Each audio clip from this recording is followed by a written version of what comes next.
Bonsoir à tous. À la une de ce journal, le leader du mouvement sécessionniste anglophone est désormais entre les mains de la justice camerounaise. Arrêté il y a 3 semaines au Nigeria, Sisiku Ayuk Tabe a été extradé d'Abuja vers Yaoundé. C'est du moins ce qu'affirme le ministre de la Communication. 44 autres personnes ont été extradées vers le Cameroun grâce à la coopération judiciaire entre Abuja et Yaoundé. Les 2 présidents, République fédérale du Nigeria et du Cameroun, n'ont pas cédé à la pression de la société civile sur le sort réservé aux leaders du mouvement ambazonien. On fait le point en ouverture de ce journal. Le leadership politique de l'opposition pourrait changer de main lors de la prochaine présidentielle 2018. Joshua aussi, candidat à l'investiture du SDF, député SDF, premier vice-président, a-t-il les coups des franches pour être à nouveau le challenger face au candidat RDPC lors de la prochaine élection présidentielle? Qui est-il? Quel est son parcours politique? Élément de réponse à suivre dans le chapitre politique du 20h dans ce journal.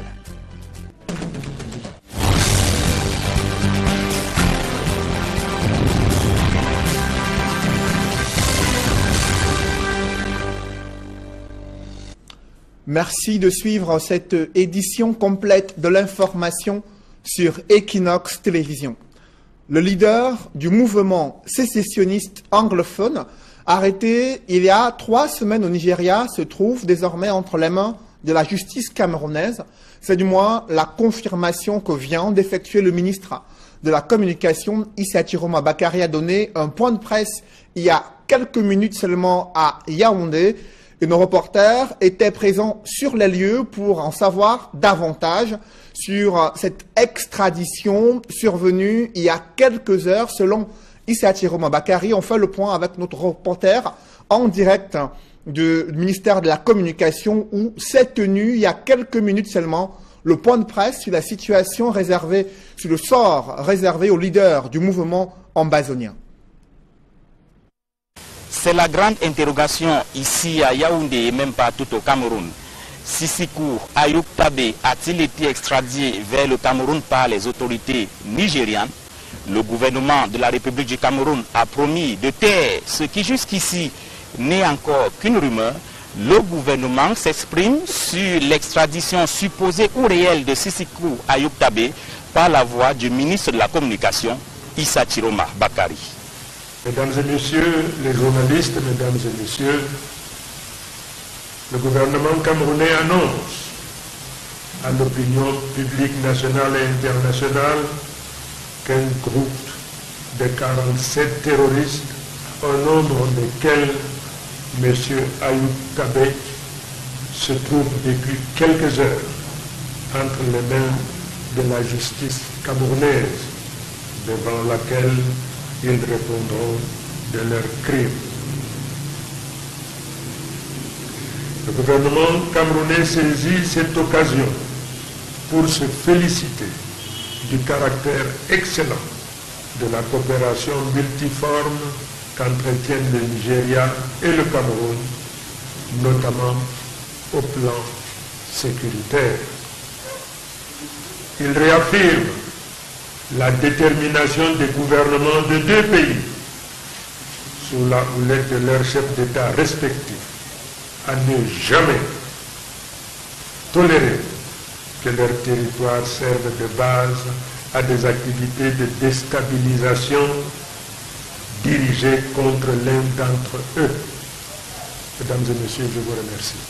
C'est désormais clair, Sisiku Ayuk Tabe a été bel et bien extradé vers le Cameroun par les autorités nigérianes. Mais le ministre de la Communication, Issa Chiroma Bakary, précise que l'extradition a eu lieu il y a quelques heures seulement. Le président de la République virtuelle de l'Ambazonie n'est pas seul à avoir été extradé vers le Cameroun.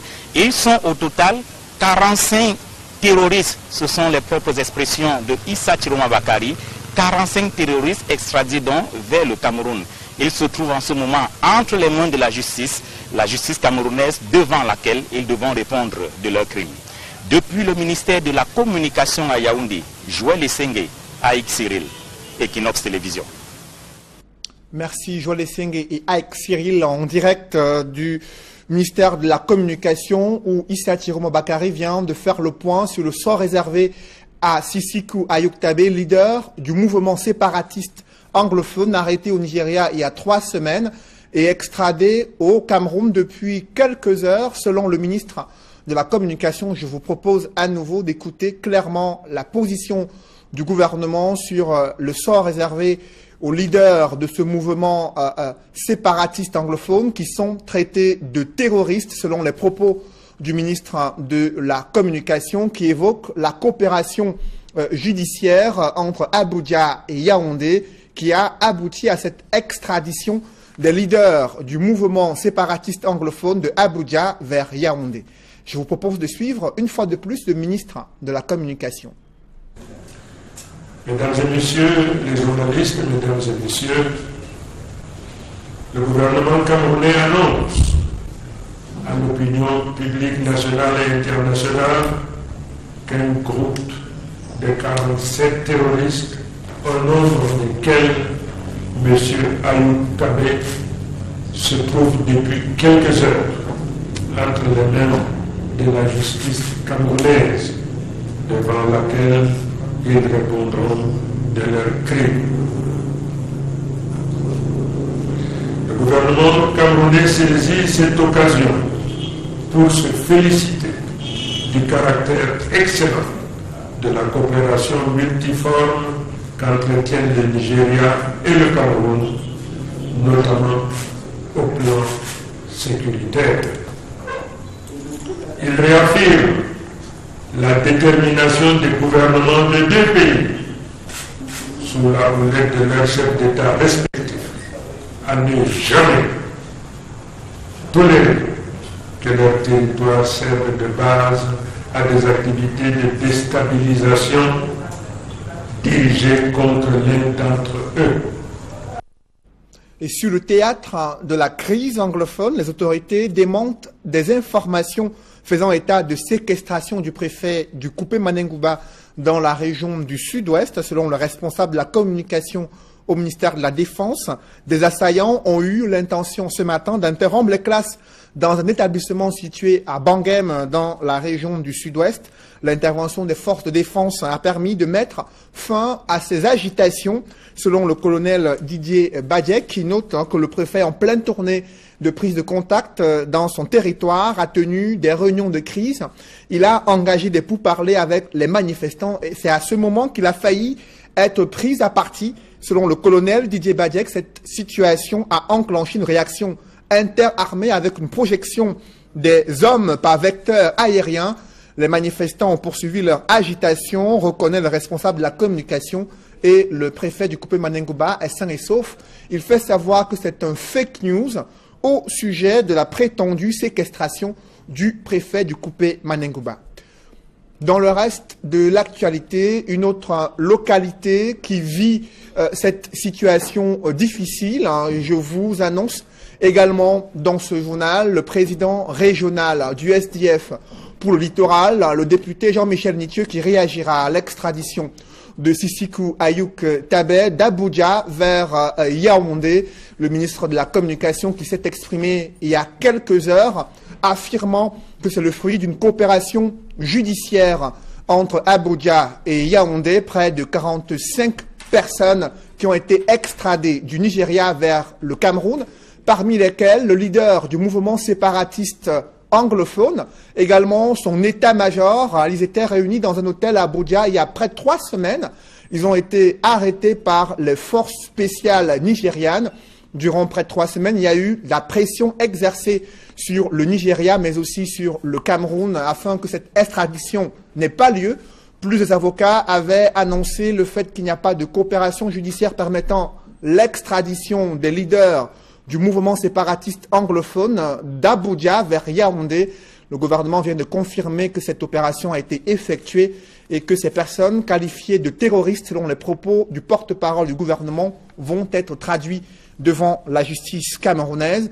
Et dans ce journal, le député Jean-Michel Nitieux, président régional du SDF pour littoral, s'exprime. En bon polyglotte, à travers la maîtrise du français, de l'anglais, l'allemand et plusieurs langues locales du pays, il impressionne par son aisance linguistique. Le monde de l'aviation et de l'aéronautique n'a aucun secret pour lui, car il exerce dans le domaine depuis près de 30 ans. En effet, Joshua aussi est à la tête de 2 entreprises opérant dans le domaine. Né le 9 décembre 1968 à Kumba, dans la région du Sud-Ouest, Joshua aussi Nambangi, ce fils de pasteur, a su se faire une place sur la place publique camerounaise. Travailleur acharné, sur le plan professionnel, il demeure un exemple pour les jeunes Camerounais, tant en matière entrepreneuriale que sur le plan de l'intégration nationale. Depuis 2013, il est membre du Parlement camerounais pour le compte du parti d'opposition, dont il est vice-président national. Après avoir été le président régional du Social Democratic Front pendant 10 ans dans la région du Sud-Ouest, il en est depuis 2012 le premier vice-président par ailleurs de la Commission des finances et du budget de l'Assemblée nationale. Le natif de Kumba ne cachait plus ses intentions de porter le flambeau de son parti à la prochaine présidentielle. Joshua aussi est candidat du Social Democratic Front à la prochaine présidentielle de 2018. C'est un fait historique car depuis la création du parti, c'est toujours le chairman Nijon Fundi qui a porté le flambeau du Parti de la Balance à chacun des 3 scrutins auxquels le Social Democratic Front a participé. Précisons que Joshua aussi est candidat à l'investiture du SDF pour la prochaine élection présidentielle et nous évoquerons cette convention régionale qui s'est déroulée dans la région du littoral avec le président régional du SDF, le député honorable Jean-Michel Nitieux. Il est l'invité du 20h ce lundi. Toujours en politique, cette veillée politique organisée dans le Nyon-Ekele à l'initiative du Manidem de Dieudonné Yebga, le leader du mouvement 11 millions de citoyens, a édifié les militants du Manidem sur l'importance des inscriptions sur les listes électorales. C'était lors d'une rencontre qui s'est déroulée dans le département du Nyon-Ekele. Le président du Manidem, Dieudonné Yebga, a déclaré qu'il n'est pas candidat à l'élection présidentielle, mais cependant, ce parti politique compte soutenir un candidat et compte également investir d'autres candidats pour les élections législatives et municipales. À présent, je vous propose d'écouter tout d'abord le président du Manidem, Dieudonné Yebga, sur cette rencontre qui a été initiée dans le Nyon-Ekele. Le Manidem, en tant qu'organisation politique, va prendre part à toutes les élections, mais plus précisément pour l'élection présidentielle, le Manidem n'aura pas un candidat, mais nous allons soutenir un candidat. Et nous ne savons pas encore lequel, mais ce qui est sûr, nous allons soutenir officiellement un candidat. Je vous propose à présent de suivre Cabral Libi, qui est le coordonnateur du mouvement 11 millions de citoyens. Il était à cette rencontre du Manidem pour édifier les militants sur les enjeux de s'inscrire sur le fichier électoral. Je vous propose de l'écouter. Le message, il est connu d'avance. C'est celui de participer. Ce n'est pas aux militants du Manidem qu'on va faire la leçon. Eux, ils ont déjà l'habitude de la participation. Mais c'est toujours important de rappeler, même si on participe soi-même, il faut faire participer ceux qui sont tout autour de nous, indépendamment des clivages partisans, d'appareils. 2018 n'est pas une année comme les autres. Elle ne ressemble pas aux précédentes, en tout cas. Ces 4 scrutins, au jour d'aujourd'hui, en théorie, la présidentielle, les 2 législatives et les municipales, sous réserve de ce qui pourrait éventuellement s'ajouter pour ceux qui ont interprété le discours du président en fin d'année. Donc, c'est quand même un rendez-vous historique important. Et qui, mieux que le Manidem, pourrait en mesurer le poids et la portée. Donc, le message est le même. Il faut se lever, il faut participer comme électeur, comme élu ou candidat, comme surveillant. Où en est-on avec la mise en œuvre d'une place unique, place boursière dans la sous-région Afrique centrale? Un groupe d'experts travaille à ce sujet depuis ce matin dans la capitale économique du Cameroun. Ce sont des experts du programme des réformes économiques et financières de la CEMAC réunis à Douala. Ils ont se sont penchés sur les procédures juridiques à mettre en œuvre pour exprimer et traduire dans les faits la volonté exprimée par les chefs d'État l'année dernière à N'Djamena lors d'une conférence de la CEMAC.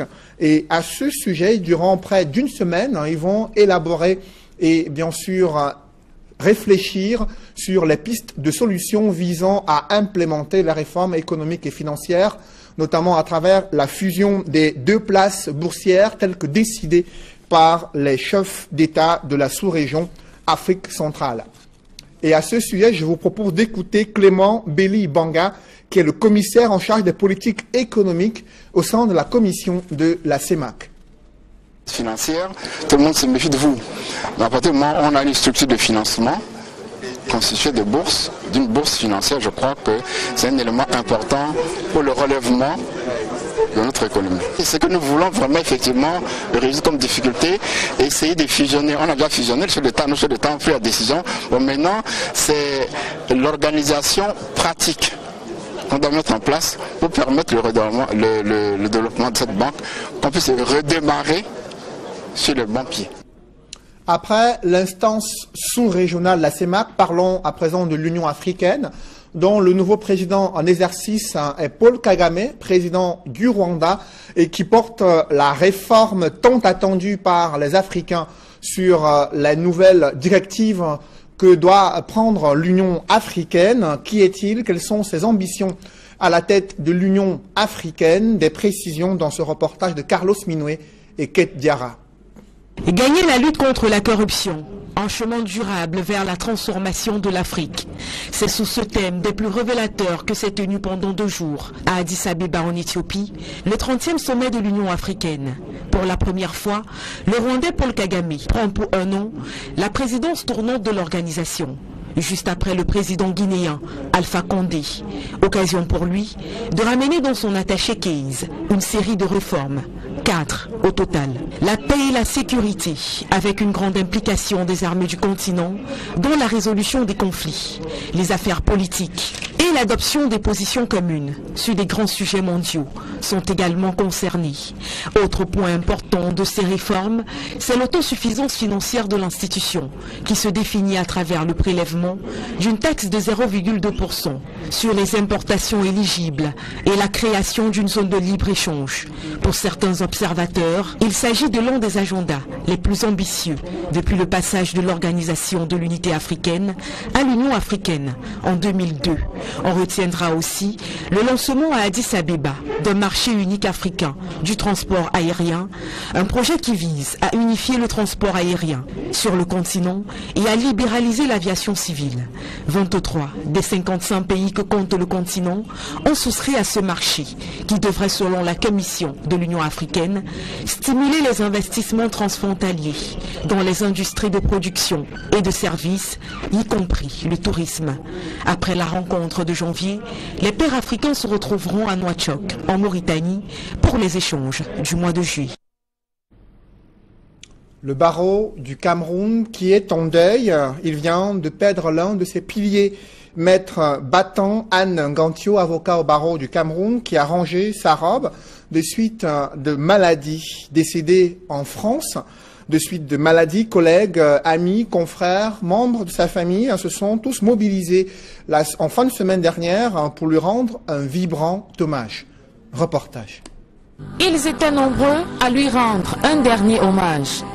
Avocats, magistrats, notaires, greffiers et autres personnalités ont parcouru de bonnes distances de la morgue de l'hôpital militaire de Douala en passant par le palais de justice pour saluer la mémoire de maître Mbatan Ngancho qu'ils ne verront plus jamais en robe noire.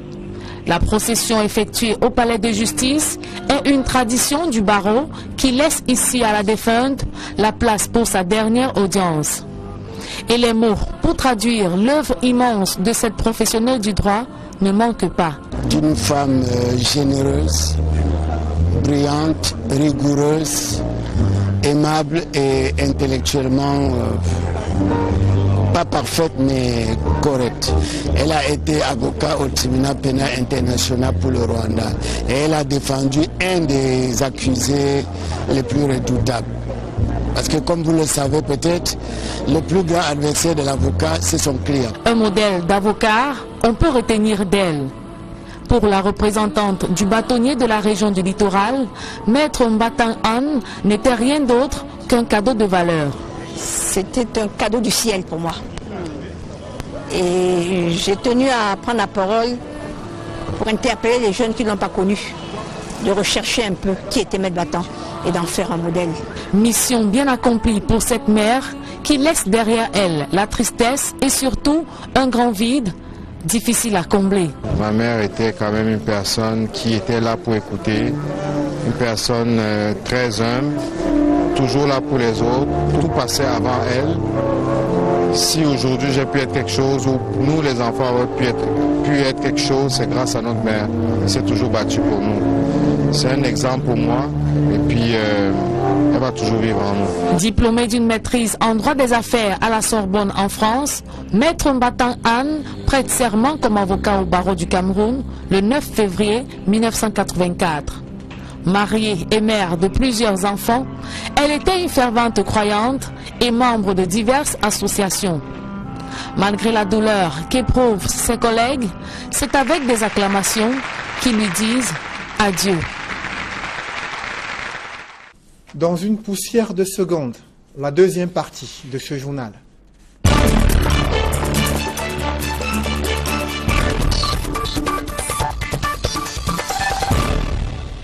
Je reçois sur ce plateau le président régional du SDF pour le littoral, honorable député Jean-Michel Nitieux. Bonsoir.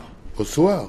Vous avez suivi sur le journal d'Equinox Télévision en ouverture nos reporters qui ont campé devant le ministère de la Communication pour suivre ce point de presse du porte-parole du gouvernement. Il déclare, Issa Chiroma Bakari, que les leaders du mouvement séparatiste anglophone arrêtés il y a 3 semaines au Nigeria ont été extradés du Nigeria vers le Cameroun et que c'est le fruit d'une coopération judiciaire entre Abuja et Yaoundé. Comment vous appréciez le dénouement de cette longue procédure qui a affolé les conversations depuis plusieurs semaines? Oui, j'ai envie de pousser un ouf de soulagement parce qu'il était hallucinant à tout point de vue que le gouvernement de Yaoundé refuse de communiquer sur cette affaire, soit pour infirmer la présence ou confirmer en tout cas l'extradition de ses compatriotes. Et je me réjouis que le gouvernement ait enfin décidé de communiquer, de confirmer, n'est-ce pas, l'extradition et la détention de ses compatriotes. Tout ce que je souhaite, c'est que ces compatriotes soient présentés très très rapidement devant une juridiction compétente en matière, n'est-ce pas, des infractions qui leur sont reprochées, et cela en respect de notre Constitution qui dispose que tout prévenu et présumé innocent, jusqu'à ce que sa culpabilité soit établie au cours d'un procès où les droits de la défense sont strictement respectés. Mais on a suivi le ministre de la Communication utiliser certains qualificatifs à l'endroit de ces personnes qui ont été extradées d'Abuja vers Yaoundé. Il a parlé de terroristes. Il a également évoqué que la République fédérale du Nigeria et la République du Cameroun ne pourraient en aucun cas accepter de servir de base arrière pour des plans de déstabilisation de l'un des pays voisins. Est-ce que ce serait en filigrane les accusations qui pèseraient sur ces personnes qui sont désormais entre les mains de la justice camerounaise? Monsieur Chiroma va très vite en besogne. J'ai indiqué tout à l'heure, en invoquant notre Constitution, que ces compatriotes doivent être présentés rapidement devant une juridiction compétente. Monsieur Chiroma, ce que je sache, n'est pas juge. Il ne peut pas déjà condamner ses compatriotes, en tout cas qualifier ses compatriotes de criminels, alors qu'aucune juridiction, n'est-ce pas, n'a traité leur cas. Et donc, je laisse M. Chiroma à ses envolées habituelles. Justement, honorable député Jean-Michel Nitu, est-ce que cette extradition des leaders du mouvement séparatiste anglophone du Nigeria vers le Cameroun peut avoir une incidence sur le théâtre de cette crise anglophone? Je ne crois pas. Je pense que le problème de fond, nous l'avons dit et redit, c'est qu'un dialogue soit engagé avec nos frères anglophones. Je pense que c'est l'obstination de M. Biya à ne pas ouvrir le dialogue, un dialogue sincère qui a poussé à cette radicalisation. Vous avez vu à travers l'histoire, n'est-ce pas, beaucoup de cas que je ne pourrais pas tous évoquer ici, des mouvements qui se sont radicalisés et qui ont même, disons, intensifié, si vous voulez, leurs actions après que leur leader ait été arrêté. On arrête des leaders. Ce qui est évident, c'est que très rapidement, si le problème de fond n'est pas résolu, d'autres leaders vont émerger. Et la lutte va continuer pour ces personnes qui estiment que elles sont marginalisées et que... Est-ce que ce problème de fond concernant la crise anglophone doit être résolu avant les échéances électorales, où le calendrier pourrait être perturbé par cette escalade de violence observée dans les régions du nord-ouest? Mais la réponse appartient à M. Biya. Il est maître du calendrier, il est le seul à savoir quand est-ce que et comment les élections seront organisées. J'observe tout simplement que le Cameroun est en guerre. J'observe que 2 régions du Cameroun sont pratiquement dans une situation de chaos et que dans ces conditions, il est extrêmement difficile d'organiser des élections véritablement sérieuses, quand 2 régions du pays ne peuvent pas participer de manière sereine à ces joutes électorales. Donc moi je pense que si M. Biya veut tenir son calendrier, il gagnerait très rapidement à ouvrir un dialogue, n'est-ce pas, sincère sur ce problème anglophone. Justement, dans ce contexte sécuritaire et politique qui pourrait impacter sur le calendrier électoral, la région du littoral, région SDF, a choisi de porter pour la première fois un candidat à l'investiture du SDF pour la présidentielle. C'est le député Joshua Ossi, qui est par ailleurs premier vice-président national du SDF. Comment vous avez accueilli cette candidature qui émane de la région dont vous avez la charge? Nous avons accueilli ces candidatures avec beaucoup de satisfaction parce que, il faut le dire, c'est la première fois qu'un militant sorti des rangs de la SDF de la région du littoral se présente est candidat à la candidature, parce qu'il faut le préciser, il n'est pas encore le candidat officiel du SDF qui sera connu à l'issue d'un congrès extraordinaire. Mais c'est la première fois que, en tout cas, on a un candidat sérieux émanant de nos rangs dans le littoral qui se présente. Et nous sommes satisfaits, nous apportons tout notre soutien à l'honorable Joshua aussi, qui a, je l'estime, énormément de qualité, et je suis convaincu qu'avec notre soutien, il pourra, n'est-ce pas, franchir l'obstacle du Congrès extraordinaire. Mais d'aucuns estiment que le principal obstacle à cette candidature de Joshua Ossi pourrait être le chairman lui-même, qui est pour le moment candidat à la présidence du SDF, qui souhaite remplir. Est-ce que vous, qui êtes les nouveaux leaders, les cadres politiques du SDF, êtes en train de préparer une retraite, une sortie progressive et douce du chairman à la tête du SDF? Bon, en tout état de cause, le chairman n'a pas vocation à s'éterniser à la tête du SDF. Ce qui est sûr, c'est qu'il partira un jour ou l'autre.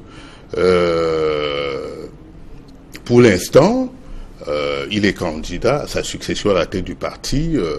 La région du Nord-Ouest l'a investi. Pour l'instant, il n'y a pas de candidat contre lui. Donc, il est presque acquis qu'il sera le prochain président national qui va se succéder à lui-même. Mais la bataille, c'est l'investiture du candidat du SDF à la présidentielle. À la présidentielle. Je pense que depuis un certain temps, le chairman a envoyé quelques signaux positifs qui nous ont amenés à croire que il pourrait éventuellement renoncer à être candidat à la candidature. Est-ce que vous le souhaitez vous-même? Est-ce que vous souhaitez voir un nouveau leadership émerger pour davantage dynamiser tout à fait. Les rangs de l'opposition et des Camerounais? Tout à fait. Sinon, je ne vous aurais pas dit que je soutiens entièrement la candidature de l'honneur Joshua Ossi, qui est non seulement mon militant, un militant du littoral, mais qui est un homme plein de qualité et que je crois être, n'est-ce pas, l'homme de la situation au SDF pour l'instant. Merci, honorable député Jean-Michel Mithieu. Je précise que vous êtes le président régional du SDF pour le littoral. Mesdames, messieurs, c'est la fin de cette édition du 20h. Merci de l'avoir suivi.